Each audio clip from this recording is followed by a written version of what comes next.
Ladies, may I have just a moment of your heart if you're in your 60s or your 70s?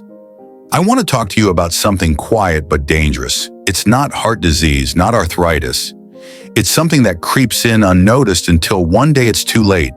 It's balance. Not the kind that comes from yoga or perfect posture, but the kind that keeps you from falling when you get up at night or when you step off a curb that wasn't there yesterday. Doctors are seeing it every day. Nearly all older women, 99% in fact, begin to lose their balance over time. But no one talks about it. We dismiss it. We adapt. We hold on to walls. We walk slower. We stop dancing. We stop reaching high shelves. And little by little, we stop trusting our own bodies. But here's the truth. Most of this is preventable. And today I'm going to show you 6 common mistakes you might be making that quietly chip away at your balance, your strength, your safety, your independence. Some of them are things I didn't even realize I was doing myself until I found myself on the kitchen floor one morning, wondering how I ended up there. So if you've ever had a close call, if you've ever grabbed a chair to steady yourself, or caught your breath on a stair step, this video is for you. If you're curious to learn more, drop a number 1 in the comments so I know you're with me. And don't forget to hit that subscribe button so you never miss another tip that could change your life. And please stay with me to the end, because the last mistake I'll share might be the most important one of all, and fixing it could change the way you move and the way you feel for good. Let's begin. Mistake 1. Wearing the wrong shoes. Let me tell you a story that still makes me cringe a little when I think about it. It was a crisp spring morning, the kind where everything smells a little sweeter.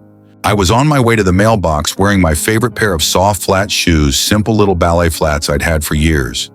They were cute, comfortable, or at least I thought so.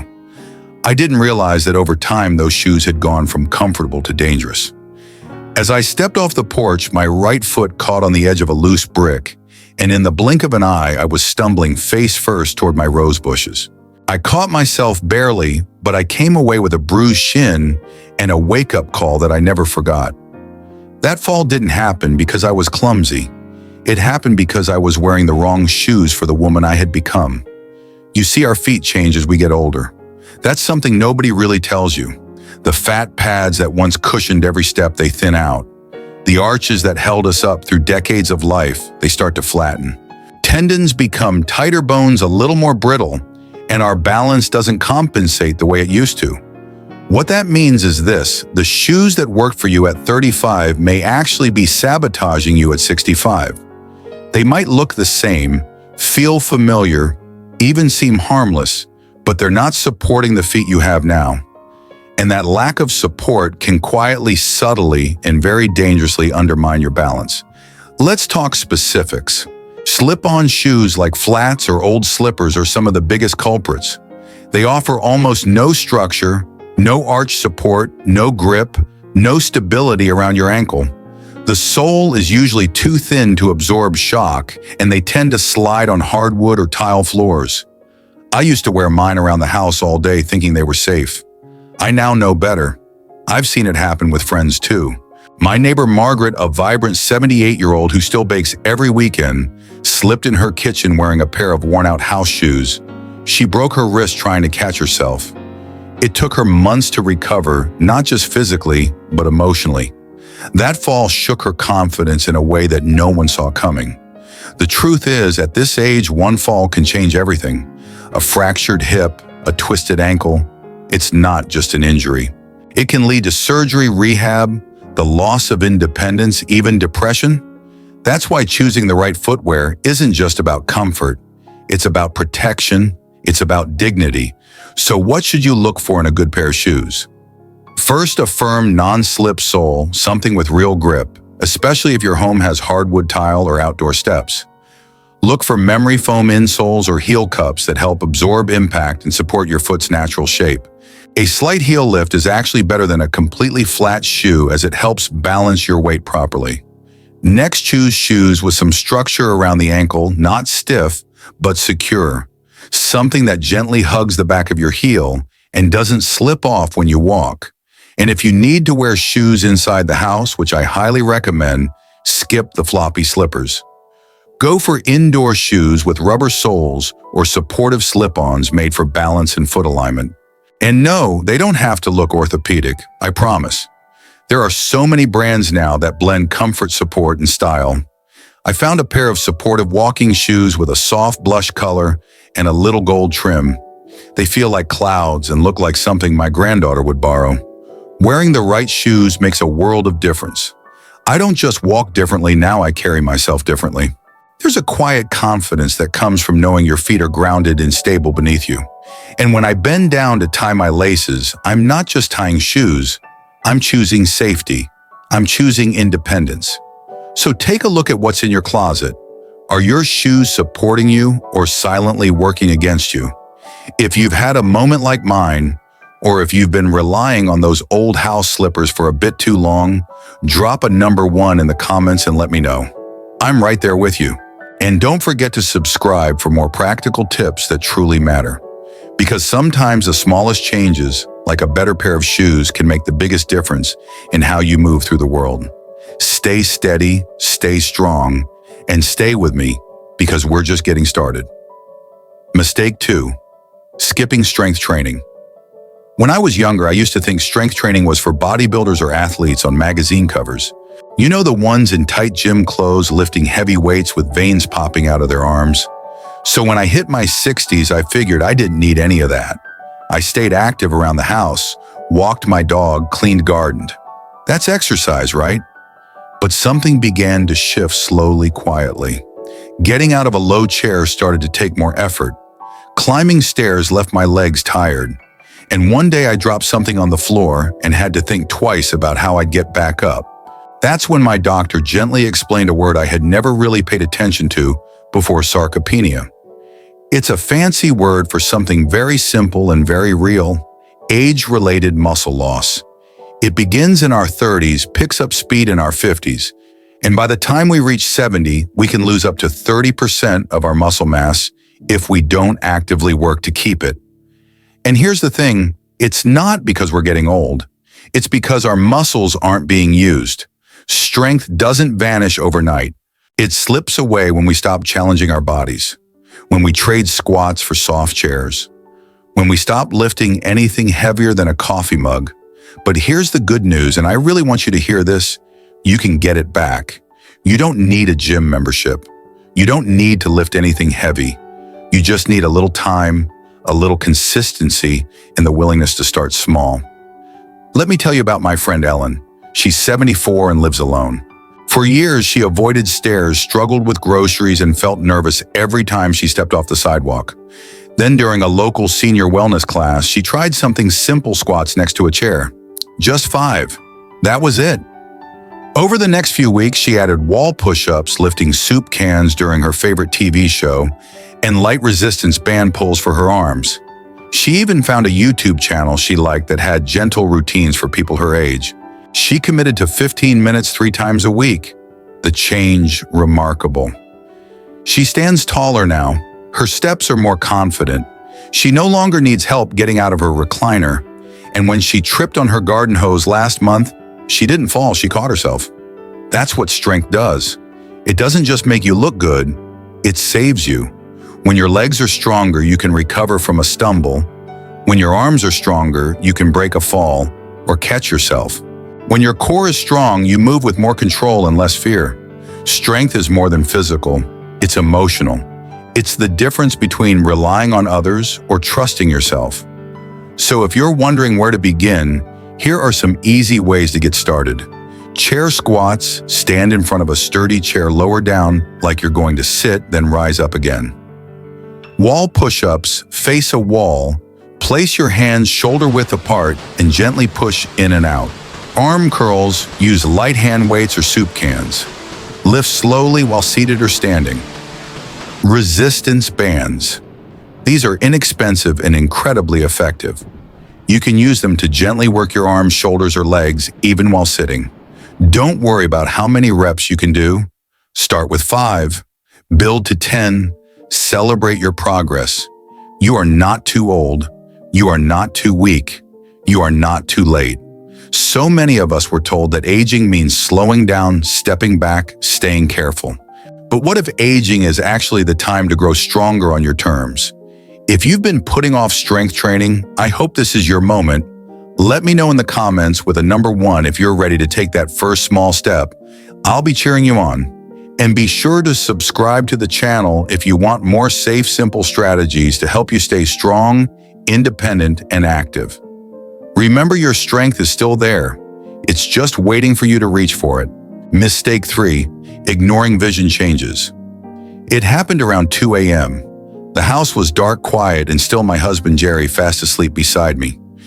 I didn't want to wake him by turning on the lights, so I did what I always did. I tiptoed my way to the bathroom, trusting that my memory and my feet would guide me. But they didn't. As I rounded the corner, I missed the edge of the rug, just slightly, but it was enough to send me stumbling into the wall arms, flailing to catch myself. I didn't fall, thank goodness, but my heart was racing for hours afterward, and the bruise on my thigh told me I'd been lucky. I blamed myself at first. Maybe I was tired. Maybe I wasn't paying attention. But the truth was simpler than that. I couldn't see. What I didn't realize was how much my vision had changed with age. And I'm not just talking about needing reading glasses for the morning newspaper. As we get older, our eyes go through subtle, silent changes. We lose peripheral vision, the kind that helps us notice things out of the corner of our eye. Our depth perception weakens, making it harder to tell how close something really is. And perhaps most dangerously, our ability to see in low light fades, especially when moving between dark and light spaces. That's why so many falls happen at night, in familiar hallways, on bathroom trips, or just moving from bedroom to kitchen. You're not clumsy. Your eyes simply aren't giving your brain the right information. After my near fall, I scheduled an eye exam for the first time in 4 years, and it turns out my prescription had changed significantly. No wonder I'd been feeling disoriented in dim light. I got new glasses this time with an anti-glare coating to help with night vision and lenses that enhance contrast indoors. What a difference! Suddenly I could see steps more clearly. I noticed shadows before I stepped into them. I felt steadier. And then I made one more change. I improved the lighting in my home. I installed motion-activated nightlights in the hallway and bathroom. I swapped out old bulbs for warm, low-glare LED lights. I even added a small lamp by my bed that I can switch on with just a tap. Now when I get up at night, I'm not moving in darkness, I'm moving with clarity. If you haven't had your eyes checked in a while, let this be your reminder. Not just for reading or driving, but for your safety. Ask your eye doctor about lenses designed to reduce glare, improve contrast, and support aging eyes. Clean your glasses often, replace scratched lenses, and don't feel silly about adding a few extra lights around the house. Because the truth is, vision is balance. Your eyes tell your brain where your body is in space, and when that signal is cloudy or delayed, your risk of falling goes up. So don't ignore what you can't see. You've got too much life ahead of you to be held back by something as fixable as poor lighting or an outdated pair of glasses. If this story resonates with you, or if you've had a close call in the dark, drop a number 1 in the comments so I know I'm not alone. And make sure to subscribe for more practical tips to keep you safe, steady, and confident as you move through each day. Because seeing clearly is the first step to standing strong. Mistake 4. Not monitoring medication. Side effects. A few months ago, my friend Linda started a new blood pressure medication. She's 72, sharp as a tack, still drives to the library every Thursday, and makes the best banana bread on the block. When her doctor prescribed something new to help with her occasional lightheadedness, she didn't think twice. After all, she trusted her doctor, and why wouldn't she? But a few days into the new medication, something didn't feel quite right. Linda noticed the room seemed to spin ever so slightly when she got up from the couch. She felt slower, foggier, like her head wasn't fully in the room. She brushed it off at first. Maybe she hadn't eaten enough. Maybe it was the heat. Maybe she was just tired. But then one morning she stood up too fast and nearly stumbled right into her coffee table. That was her wake-up call. What Linda didn't know, what many of us don't realize, is that our bodies process medications very differently as we age. After 60, changes in our liver, kidneys, and even body fat can cause medications to build up in our system or behave unpredictably. A dosage that worked fine at 50 might suddenly be too strong at 70. And when you're taking more than one medication, which most of us are, the interactions can get complicated quickly. Some of the most common culprits behind balance problems are blood pressure medications, sleep aids or sedatives, antidepressants or anti-anxiety drugs, even over-the-counter remedies like cold medicine or allergy pills. These drugs can cause dizziness, drowsiness, or even a sense of disorientation. And all it takes is one off-kilter step to send us to the floor. Here's what Linda did right, and what I encourage you to do too. She wrote everything down. Every dizzy spell, every foggy moment, even how long it lasted, and what time of day it happened. She brought the list along with every bottle she was taking, even vitamins, to her next doctor's appointment. And guess what? Her doctor adjusted the dose, and the dizzy spells disappeared within days. It wasn't dramatic. It didn't require switching everything. Just one small change made all the difference. Here's the truth: you know your body better than anyone else. If something feels off, if you're suddenly more wobbly, if you feel a little less steady, if you're not quite yourself, listen to that voice. Don't dismiss it. Don't chalk it up to just getting older. Yes, we age. Yes, we slow down. But dizziness, fogginess, or sudden imbalance is not something you should live with quietly. Keep a notebook. Track your symptoms. Bring it to your doctor. Ask questions, even the uncomfortable ones. If something doesn't feel right, advocate for yourself until it does. You deserve to feel alert, steady, and safe in your body. Don't settle for anything less. If you've ever experienced a moment like Linda's, or if you're currently wondering whether your meds are affecting your balance, drop a number 1 in the comments. You're not alone. And don't forget to subscribe for more simple, life-changing health tips, because sometimes just one conversation with your doctor can keep you on your feet and in control of your life. You have a say in how you age. Let your voice be heard. Mistake 5: holding onto furniture instead of using a cane or walker. For years, my friend Rose refused to use a cane. She's 76, proud, fiercely independent, and as she often says with a wink, not ready to look like someone who needs help.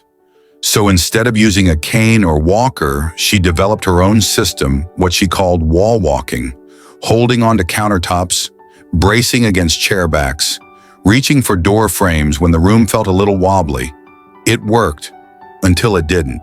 One afternoon, Rose was carrying a laundry basket from the bedroom to the living room, both hands full, no free arm to steady herself.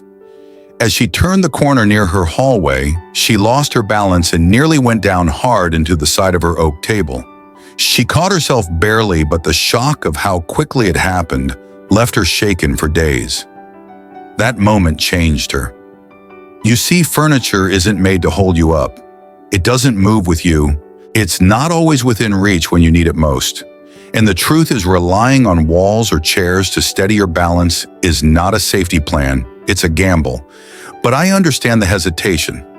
Many of us grew up believing that needing a cane meant we were getting old, giving up, or showing weakness. We imagine that people will look at us differently, that we'll look frail, vulnerable. But here's what I want you to know, and what Rose came to realize. Using a cane or a walker isn't giving in. It's taking charge. A good cane does more than offer support. It gives you freedom. The freedom to move without fear, to walk taller, to enjoy your outings, your home, your everyday life without constantly reaching for the nearest wall. And these days, canes are not one size fits all. You can find one that suits your body and your personality. Lightweight materials, cushioned grips, adjustable heights, even elegant prints or sleek designs that feel more like accessories than medical tools. When Rose finally chose her cane, she picked one with a soft blue floral pattern and a contoured handle that fit perfectly in her palm. She said it reminded her of the garden gloves she used to wear. And something amazing happened. She didn't feel embarrassed. She felt empowered. Because now when she walks into a room, she's not clinging to walls or scanning for the next thing to hold. She walks steady, secure, with purpose. And the most surprising part, she says she feels younger with her cane because she's not moving cautiously or hiding her unsteadiness. She's moving confidently with nothing to prove and nothing to hide. If you've been hesitating to use a cane or walker, I want you to ask yourself this. Would you rather someone see you with a cane or see you on the floor? That may sound harsh, but it's a reality for many. One fall can lead to weeks in rehab, a broken hip, loss of independence, and all of it might be avoidable with one smart choice. So if you find yourself grabbing furniture more than you'd like to admit, maybe it's time. Look at it not as surrender, but as wisdom in motion. If this speaks to you, if you've ever resisted using support, even when you knew you needed it, drop a number 1 in the comments. You are not alone, and you are not weak.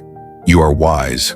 And be sure to subscribe to this channel for more uplifting, practical insights to help you move through life with strength, dignity, and joy.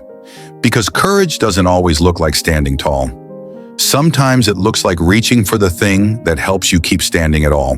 Mistake 6, avoiding balance exercises. I used to think balance was just something you either had or you didn't. Like being good at dancing or walking in high heels if you were born with it, great. If not, you just had to be extra careful. But then I attended a seniors wellness class at my local community center, and what I learned that day completely changed the way I understood my own body. I signed up thinking it would be all light stretching and maybe some gentle yoga. But the instructor, a lovely woman named Carol, who was in her late 70s herself, had other plans. She started us off with what she called simple balance drills. Let's all stand on one foot for 10 seconds, she said. I smiled and thought, easy enough. It wasn't. Within 5 seconds, I was wobbling, gripping the back of my chair, trying not to feel embarrassed. But when I looked around the room, I saw I wasn't the only one struggling. And that's when Carol said something that stuck with me. Balance isn't something you lose because you're old. It's something you lose because you stop practicing it. That hit me hard. For decades, I had never once done an exercise specifically to improve balance. I thought walking from room to room and going up and down the porch steps was enough. But the truth is, balance is a skill just like strength, flexibility, or coordination. And if you don't work on it, it fades. The good news, it's never too late to build it back. Carol taught us a few simple exercises that anyone can do at home. Stand on one foot for 10 seconds, then switch. Hold on to a chair if you need to. Walk heel to toe in a straight line, as if you're walking on a tightrope. Shift your weight slowly from one foot to the other while keeping your feet planted. Practice getting up from a chair without using your hands.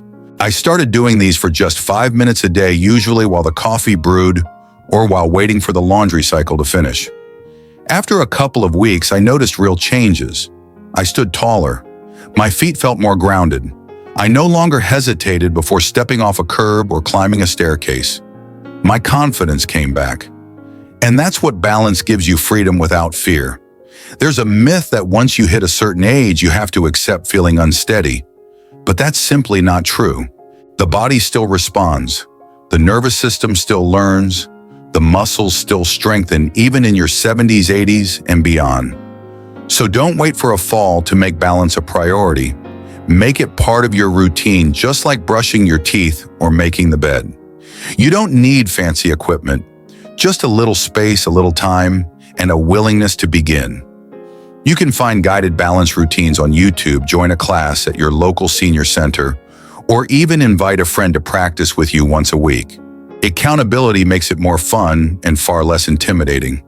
If this story sounds like yours, if you've never thought to train your balance, but realize now how important it is, drop a number 1 in the comments. And while you're here, subscribe to this channel for more gentle, powerful tools to help you live fully, fearlessly, and with stability. Because balance isn't just physical, it's peace of mind. It's the quiet confidence of knowing that your body has your back, even when the floor feels a little shaky. If you've made it this far, take a moment to let that sink in. You just gave yourself the gift of awareness. 6 small mistakes, That's all. But as we've seen, even the smallest habits, what shoes we wear, how we move, how we see what we take and what we ignore, can quietly shape our safety, our confidence, and our independence. And here's what I want you to remember most. You are not weak. You are not losing your edge. You're simply adapting to a body that's changed with time and learning how to support it wisely. The truth is, a fall isn't just a stumble. It can take away your mobility, your freedom, your sense of self. But by making even one positive change today, you can protect your future, stand taller, and walk into every day with a bit more peace of mind. So tell me, which of the 6 mistakes surprised you the most? Was it the shoes, the vision changes, maybe the medication? Leave a comment below and share your story. You never know who you might help by opening up. And if this video gave you a new perspective, if you felt seen or empowered or just a little more hopeful, hit that subscribe button. This channel is here for you with honest, practical advice that honors your life and your journey. And one last thing, if you want these kinds of tips delivered straight to your inbox, no ads, no clutter, sign up for our Savvy Senior newsletter. It's free, friendly, and full of helpful guidance just like this. Because staying steady, strong, and safe shouldn't feel overwhelming. It should feel possible, and together we're making it so. Thank you for spending this time with me. Take care of yourself. Your future self will thank you.